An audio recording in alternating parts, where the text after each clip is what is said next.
Chapter 5. Bearing the staff when she went out was still hateful, but after being jumped, Deja knew she had to carry it, just as any trader did in an unfriendly town. She planted it solidly in the dirt as she walked, throwing a coat of dust over the new brass and ebony. It was a beautiful late spring day, growing weather, if anyone cared for such things. Rows of vegetables, fruits, and herbs flourished in the gardens beside the spiral road, a promise of winter food. Channels of water ran between them, so the land drank its full. Dedicates in earth green like rosethorn and lark, and novices in white tended the plants. Other dedicates in water blue looked after the irrigation system, making sure that all areas got the right amount of liquid. Passing the western temple, Deja stopped to bow, hands together in front of her face, in respect to the gods of water. On the far side of that building, plants were replaced by carpenters' shops. Beyond those were the smithies that lay around the southern temple, dedicated to the fire gods. Today she ignored the soft voice of her upbringing, the one that sneered at her interest in lugsha, or craftsmen in trader talk. She watched a sweating female apprentice pour molten copper into a mold, and a master silversmith put the last touches on a silver urn. At last her feet drew her to a small isolated shop, tucked into the shadow of the southern wall. Inside, a black man labored, his back uncovered and rolling with sweat. Bald on top, he'd let the rest of his hair, as well as his beard, grow long and wild. They swayed as he pounded hot metal. Under a leather apron, the top of his red habit hung from its rope belt, gathering soot as it brushed the anvil. "Kirill!" he called over the chime of hammer blows. "I need the top full. Hakoi, bless me! I sent him out." Glancing around, he saw Deja. "Girl, a favor? I need my top fuller." He pointed to a long counter, where a number of metal and wood tools waited. She leaned her staff on the wall and went to the counter. "What's a top fuller?" "Like a hammer, but the head's rounded." For a moment she saw nothing but hammers. Then she found one that looked like his description.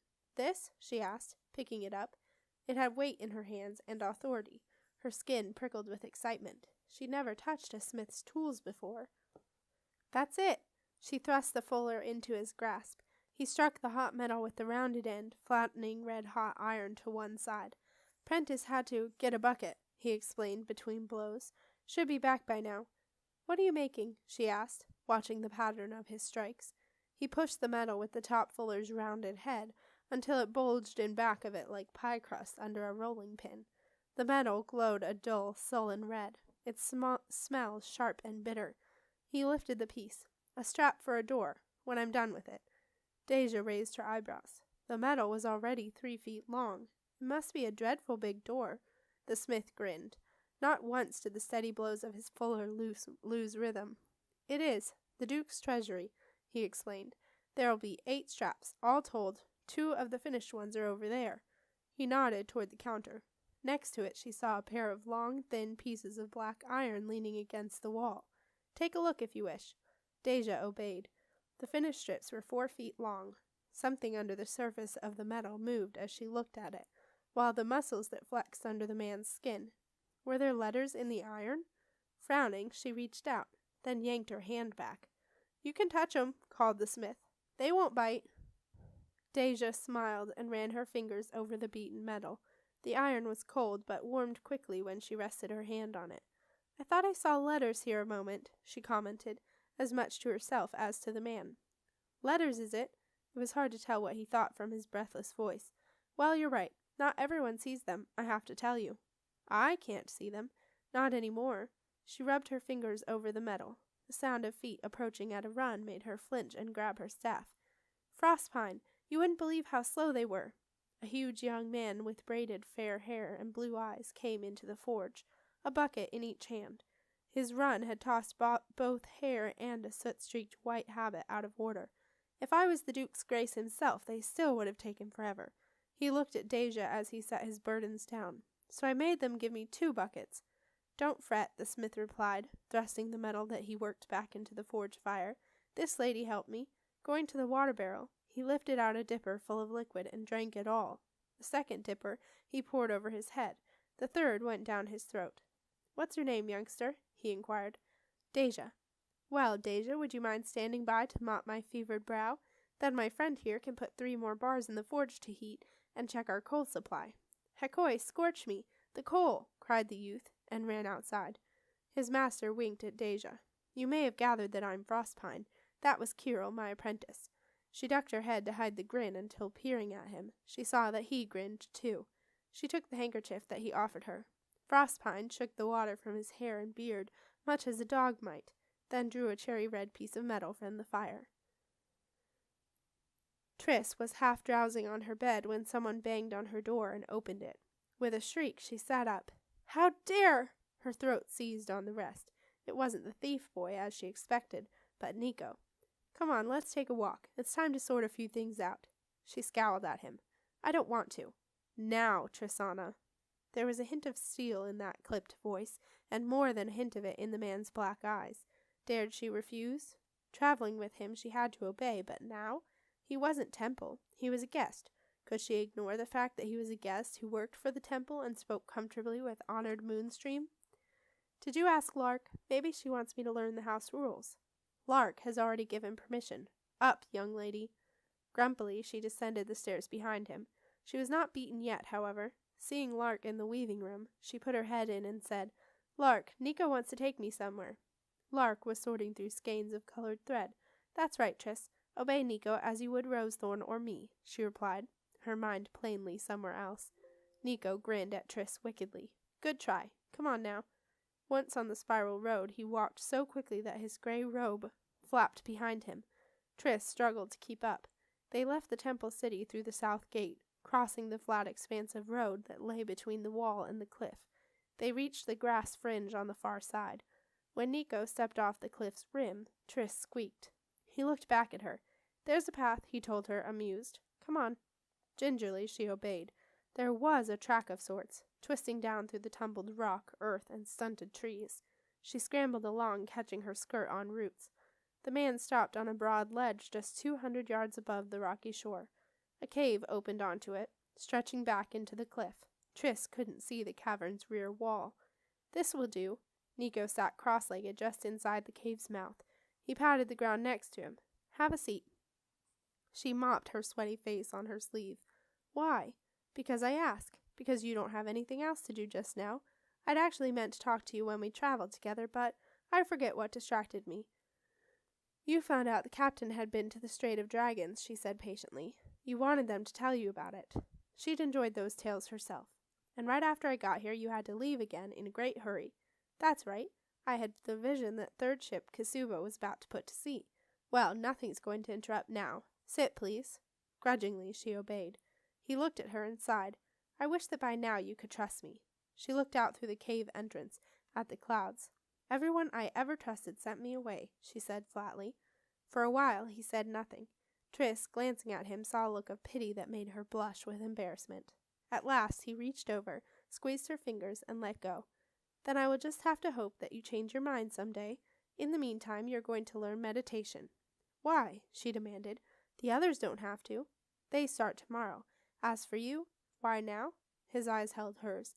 She tried to look away and couldn't. "Things happen when you get angry, Triss. First hail, now lightning. If you don't learn to control yourself, you will kill someone." She felt like there wasn't enough air to breathe. Was he saying that she was possessed by a spirit, or not entirely human, as they'd thought back in Captain? They were people who attracted spirits they couldn't control. Every child knew those stories. She didn't want to spend the rest of her life in a cage. How do you know? "Do you know we mages choose the name we bear once we are trained?" She shook her head. "We do. My last name is Goldeye. It means that I see things that are hidden to most people. That's how I know. And I tell you this, if you learn to meditate, if you learn to control your mind, you will be able to keep things from happening when you are upset." She tore her glance away from his and clenched her hands. A chance to stop people blaming her for what she couldn't help? "What do I do?" she croaked. "Can you breathe with the sound of the waves? Breathe in as they arrive, hold the breath as they strike, breathe out as they go." She listened to the sea boom as it struck the rocks below. She drew a long breath. Hearing the ocean always had a relaxing effect on her. When the next wave hit, she let her breath run out, following the water as it fell back. Her wind caught in her chest. She cleared her throat. "Relax," Nico whispered, his voice part of the next wave. It caught her up, lifting her as it struck the shore, then ran out as the sea retreated. Her mind slipped easily under a new swell of water. When it came in, she came with it, breathing in slowly, filling every nook and cranny of her lungs with new air. Waves are the voice of tides. Tides are life, murmured Nico. They bring new food for shore creatures and take ships out to sea. They are the ocean's pulse and our own heartbeat. Triss's eyelids fluttered. Her mind rode with the new wave. It struck the rocks with a crash, covering barnacles and mussels. She held her breath for the impact, then let it sigh out with the sea as the water fell away. They carry the winds, whispered Nico. She rose to the back of a new wave as the breeze combed her hair and filled her nose with the sea's tangy odor. When the wave shattered against the rocks, she raced on with the air, rolling up the cliffside to flow over the top of the bluff and the road. Plowing ahead into the wall at winding circles, she ran up that. Breathe out, Nico told her. Triss was locked on the wind's rush that was so vivid in her mind. Her body heard Nico and released the air that it clung to. Her lungs filled again as the wind, Triss, leaped into the sky over the temple city. Here she was buffeted by new kinds of air. It rose from the gardens, rippled over forges and ovens, puffed in the beat of looms, stuttered over the surface of wet clay. Feel how you are right now, like a wind yourself, your wings passing over the circle of the walls. Nico's voice filtered through her thoughts. Pull your wings in on yourself. Instead of being a wave of air, draw yourself in until you're a rope of it. Breathe in and pull in. It was like gathering the sides of her cape when they were flung out and wrapping them in around her. When she breathed out, she gathered more folds of herself under the outstretched fingers of her mind and pulled them in. She shrank into a rope, feeling pressures from the temple's warm spots under her narrow length. Opening her real eyes, Triss yelped. Nico shone with a blinding white radiance that left dark spots on her vision, as if she'd stared at the sun. Her cry pulled in too much air and her lungs protested. For a brief moment she felt her mind fling itself out wide again. Then her sense of being anything but Triss was gone. Nico patted her on the back while she coughed long and hard. As she got herself under control, he offered her a drink from the canteen that swung at his waist. There, now, wasn't that fun? He asked. We'll keep practicing that until you limit the area that your mind covers without having to think about it. He has a strange idea of fun, Triss thought, and drank greedily. When Lark asked him if he would mind taking a note to dedicate Gorse at the kitchen of the hub, Briar was happy to oblige her. If it gave him the chance to cross the gardens that lay between most buildings on his way, to look at what grew there and breathe in scents. It was also a chance to visit the kitchens and a dedicate famous for giving treats to visitors. The way led down a gentle slope. At the center of the shallow bowl that held Winding Circle, the tower of the hub rose like the stem of a top. Briar stopped to inspect it, as he'd done on his arrival some days ago, wondering if it would be worth the trouble to burgle it. As always, he decided not to. What he told himself was that too many people worked in the hub day and night. It was true, and helped him to keep denying that he was done with the nicking life. It was true that someone was always in the tower, below the giant clock at its crown were rooms where magic was worked, or so Nico had said. He took that, as he did all of Nico's mentions of magic, with a shrug. For Briar, the real magic of the hub was in the bottom 2 floors, where enchanting smells flowed through open kitchen windows. Reaching the tower, Briar inhaled the mingled odor of stew, bread, spices, and charcoal. Then, mouth-watering, he carried Lark's note inside. When he left, 2 pastries stuffed with honey and nuts rested in his belly, and he carried a string bag with another 12 pastries for discipline. Now, for a little while, his time was his own. "Where is the greenhouse?" he asked a novice who labored in a small rose garden. The girl pointed to the path that ran arrow straight from the hub to the east gate. Whistling, Briar took it and walked right into a shaft of light that nearly blinded him. Blinking, he shielded his eyes to find its source. It was a clear building over a story in height. Pulse hammering, he trotted up to it. As Rosethorn had said, it was real glass, held up by wooden beams. Inside, the air steamed. Water condensed on the inner walls and ran in drops like rain, blurring the images of the plants, bushes, and trees that grew there. How did it work? Where did the water come from? Could this crane fellow really grow fruit and vegetables out of season in there? Odd. He walked down one side of the building, staring through the wall. Dedicates in yellow habits tended the plants, so fixed on their work they did not see the boy staring in at them. Briar wished more than anything he could enter. He could pretend to be lost. As he rounded the corner, stepping into the gap between the greenhouse and a stable that stood against the east wall, something pulled at his heart. He moistened his lips. Suddenly they were dry to the point of cracking. He felt brittle and squeezed. Frowning, he placed a hand flat on the glass. There, to the right. The sadness came from that direction. Carefully he walked along, keeping his fingers on the glass. When his palm itched, he stopped. On the other side of the glass stood a tree little more than a foot high, but for its size it looked like one of the low, spread-branched pines that grew on cliffs along the coast. He squinted, trying to get a better look through misted glass. Some of its twigs were brown. "Here, what are you doing?" The speaker was a tall, lean man with lank, black hair and a thin, suspicious face. He wore the yellow habit of the air temple with a black stripe on the hem, the same garment worn by the woman who'd wrapped Briar up in his old dormitory. His companions, a man and a woman, wore plain yellow without the stripe. "Boys aren't permitted back here." He sounded bored, but his brown eyes were alert. Briar glanced at the stable. "But horses are?" The woman growled. "Mind your tongue, boy.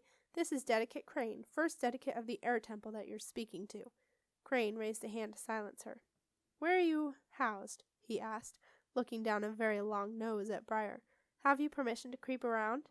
The boy offered the iron token that Lark had given him, to show that he was allowed to wander. Crane shoved it under the woman's nose. "Look, it's from Discipline. Rosethorn." He no longer seemed bored. "Are you her spy, boy? Out to steal cuttings for that patch of scrub she calls a garden? And where did you get those pastries?" Briar could see that Dedicate Crane was determined to think the worst. Snatching the token from the man's fingers, he ran, leaving the greenhouse and the sad tree behind. Soon after Lark had gone on an errand to the loom houses, Sandry gave in to temptation and went into the Dedicate's workroom. Poking around, she found baskets of fleece that had yet to be combed, and prepared for spinning. Sandry knelt beside them and lifted out a hank of wool. When she touched it, strands rose on end. Wool fiber and thread always moved when she was near. She had no idea why. It certainly didn't follow anyone else that she was handling it. "That's merino wool," Lark said.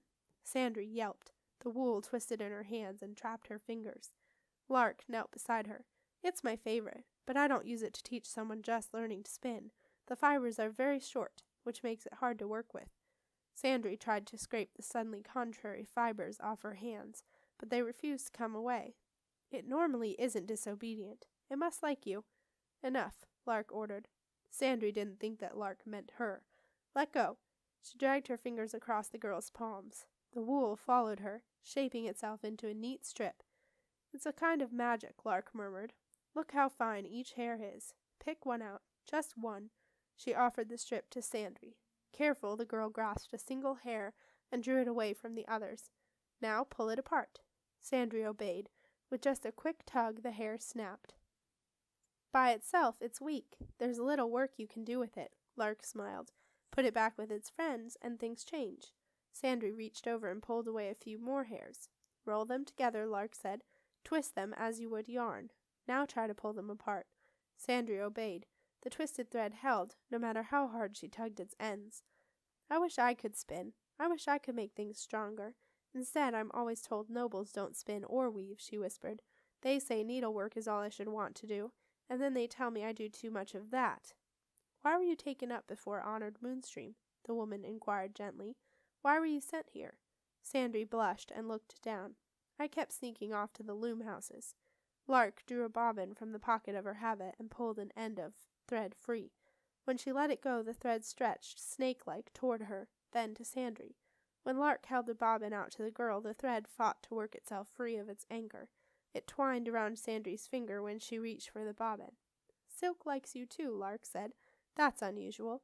Silk likes few people." Half hypnotized by the thread's movement, the girl said, "I was in a dark place once. My lamps were going out, but I had all this silk embroidery thread." Part of her was shocked to hear the story come out. She had told it to no one, not even Nico, during their long journey to Summersea. "I thought that I'd called light into the silk," she sighed. "It was probably just a dream, though." Lark wrapped her brown hands around the girl's white ones. "Do you want to learn how to spin?" "I would love to," replied Sandry.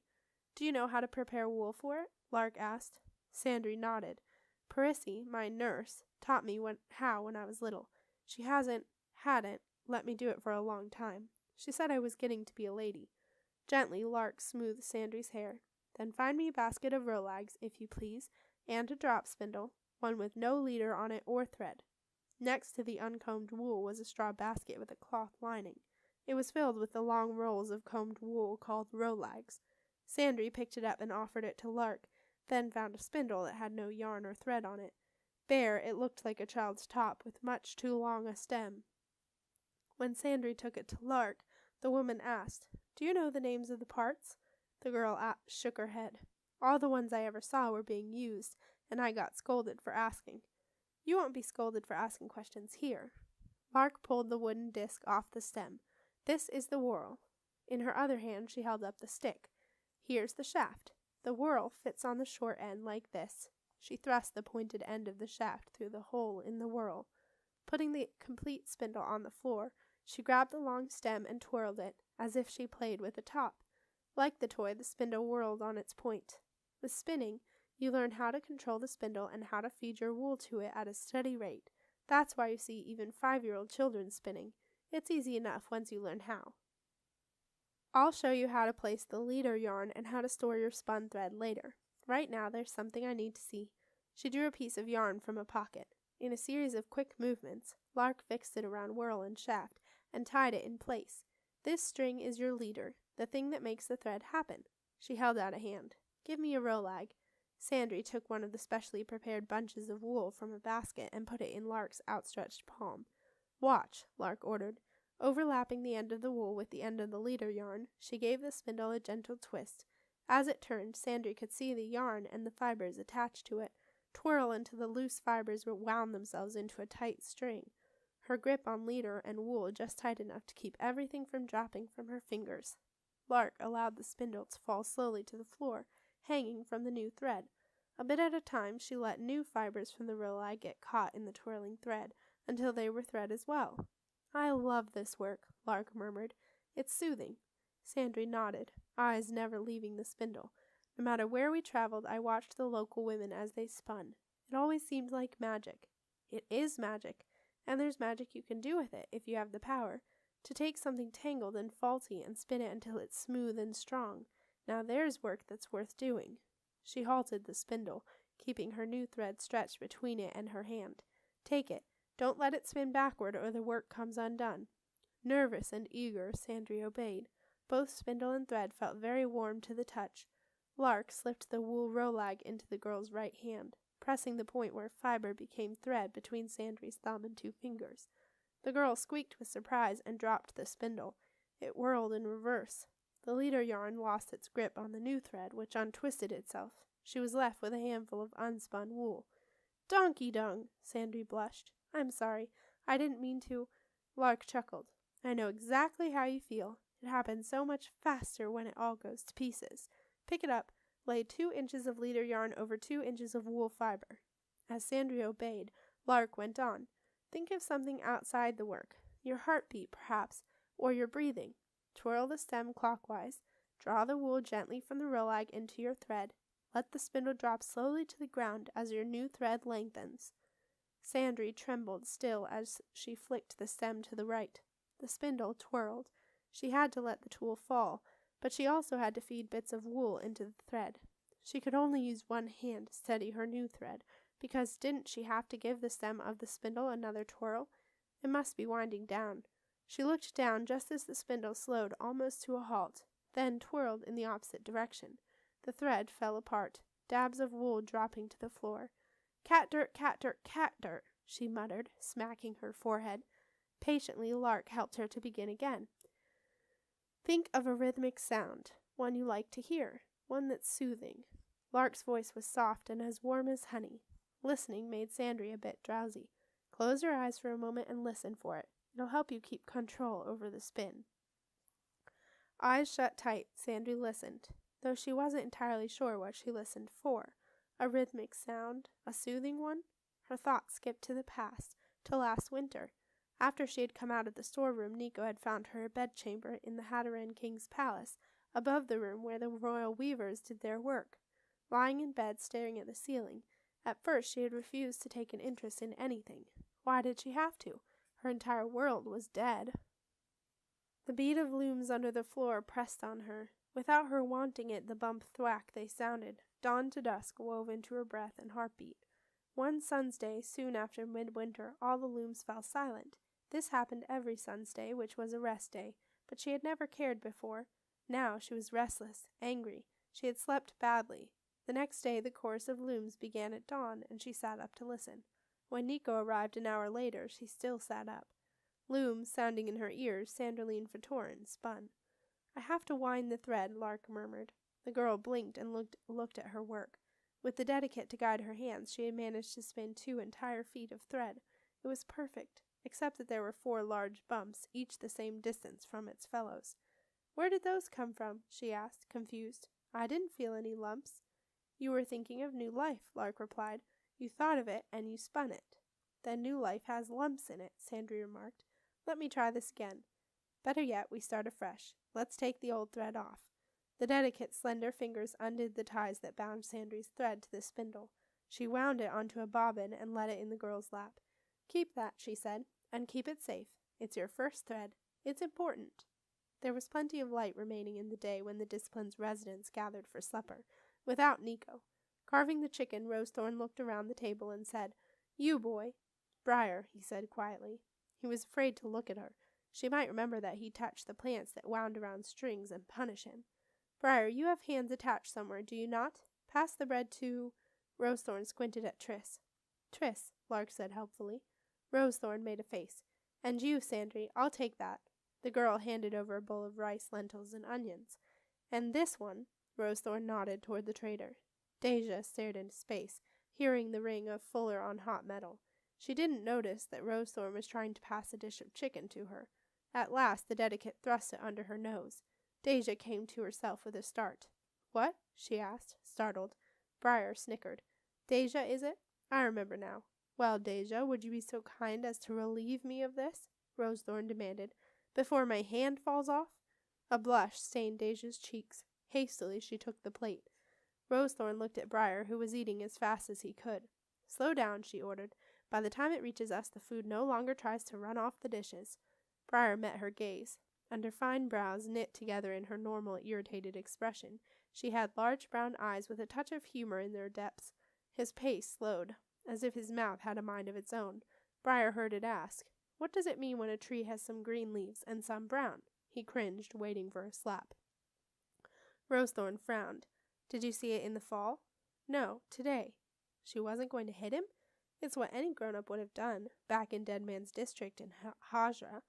Then the stem that has brown leaves is dead. The whole tree may be sick or dying. "Where did you see it?"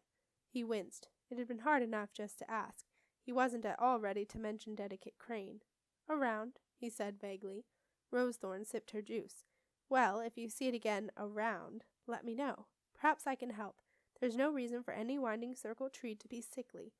Once the table was cleared, Lark took the large slate on the wall nearest the hearth off its hooks, and lay it on the table along with a stick of chalk.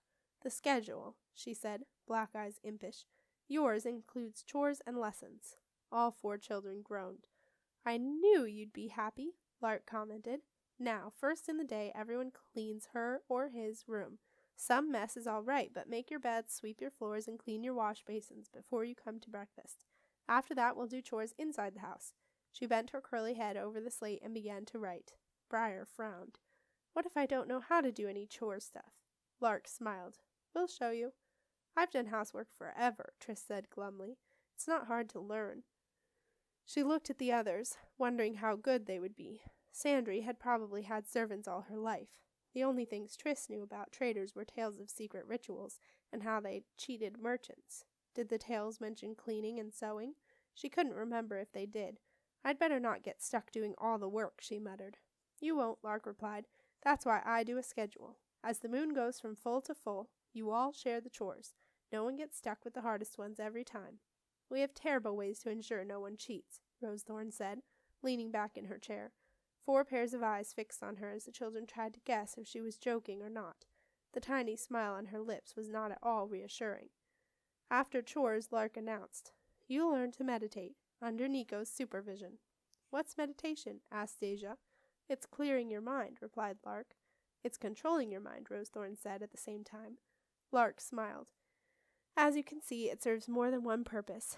It's priest stuff, grumbled Briar. Real people don't need it. But you're no longer a real person, boy, Rosethorn commented wickedly. You live here. You're halfway to being a priest yourself. Meditation teaches self-control, Lark told the children firmly, with a look at Rosethorn that said, behave. It teaches discipline. You learn to govern and organize your mind.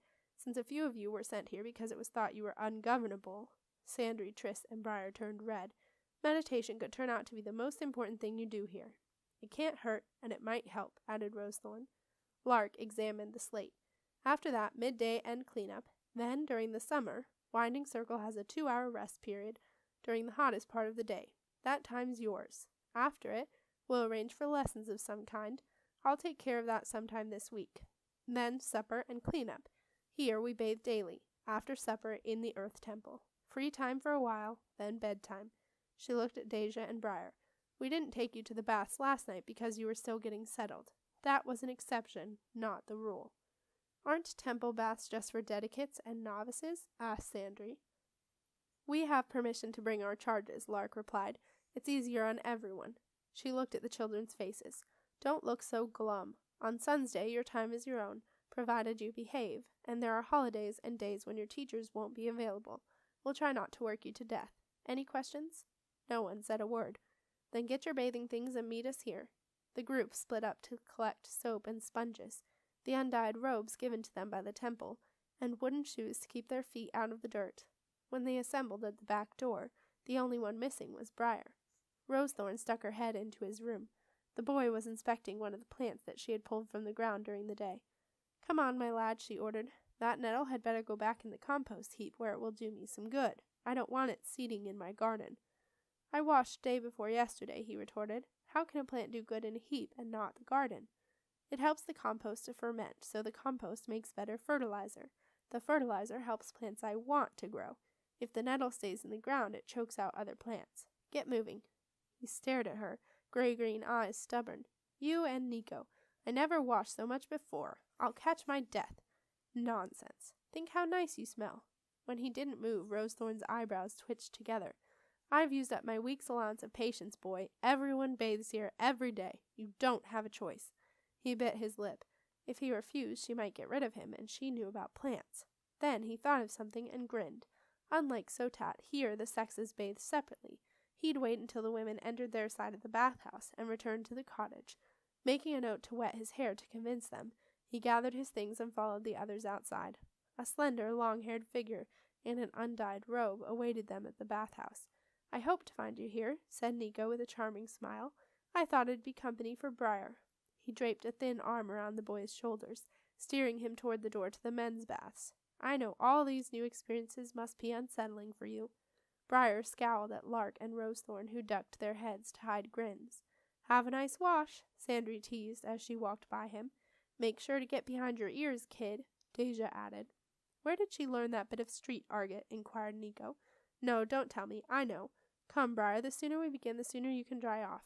As the girls entered the main chamber of the women's baths, Triss backed up a step, shaking her head. Now what? Demanded Rosethorn. The handful of bathers already in the pool turned to stare. I'm not bathing in front of people, Triss said, crimson-faced. I thought you had private baths, like in the girls' dormitory. It's not decent. And they'll torment me because I'm fat, she added silently. I can't wash in the same water as Cax, objected Deja. I can't. The two women looked at Sandry, who shrugged. She was used to all kinds of bathing customs. In Hatar, the sexes washed together in large pools like these. Rosethorn tapped a foot. She seemed about to speak, and not happily. Lark stopped her with a hand on her arm. I'll show them where the private tubs are, she said gently. Come on, girls. Deja scrubbed in quiet misery. If her family had seen her at Frost Pines, they would not have stopped at the whippings they'd given her in the past, when she was caught watching metalsmiths. They might have declared her Trangshi themselves. Traders trade, they don't do, her mother had told her time after time. We don't handle, we don't work, we play lugsha, the lowest price we can get for their pieces. Then we sell at the highest profit. It's all right to smile, listen to their tales, compliment them on their craft, if it means closing the trade. It is not all right to show an interest on our own account. I'm so confused, Deja thought, drying off. I don't know what's proper anymore. I don't even have anyone to tell me what's proper. Maybe I must work it out for myself. And how am I supposed to do that?